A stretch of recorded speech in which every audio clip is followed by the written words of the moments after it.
The boy just wanted to taste the leftover yogurt his dad drank, but his dad quickly rushed forward, roughly snatching the yogurt out of his hands, and warned him never to touch anything he'd eaten again. 3-year-old Mike was scared. His heart was filled with confusion and grievance. Then his dad left Mike alone at daycare, while he went to the adoption agency, because he wanted to find a new pair of parents for his son. The staff was first puzzled, then turned to critical indifference. To them, this man in front of them was undoubtedly an extremely irresponsible father. But John didn't argue. He slowly revealed the reason that had been buried deep inside.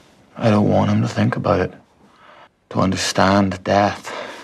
He had been diagnosed with a terminal illness not long ago. Time was running out. As life inevitably approached its end, he deeply reflected on the greatest responsibility of being a parent. He wasn't abandoning his son. On the contrary, he was using the little time he had left to plan a safe future for his child. The first potential family was very wealthy. A luxurious mansion, elegant decor. The couple was well-dressed, with warm smiles on their faces. They didn't hide their affection for Mike at all, and made an irresistible promise. They promised him entry to the best schools and the most elite education. For John, who had spent his whole life struggling to make ends meet, this was undoubtedly a huge temptation. He watched his son explore this luxurious environment. He almost believed that entrusting his son to them might be the best choice. However, just as the atmosphere was harmonious, the husband casually said something, which immediately poured cold water over all of John's hopes. Of course we can afford the best education for our son. This seemingly ordinary statement was painfully sharp in John's ears. They already had a biological son, which meant Mike would always be an outsider in this family. He would always be an outsider. Would they truly treat him equally? When the two kids had a conflict, which side would they favor? John couldn't take that risk. He couldn't gamble his son's entire future. The second family they visited was a middle-class couple. They didn't have the first family's mansion, but their home was cozy and tasteful. The couple wore gentle smiles. Their speech and manners showed good upbringing. They told John they didn't plan to have children, but they were eager to experience parenthood. So they begged John to give them this opportunity. During their conversation, Mike was drawn to a stuffed bunny on the table. The husband keenly noticed this detail. He smiled and handed the bunny to Mike, and kindly told him, His name's Jimmy.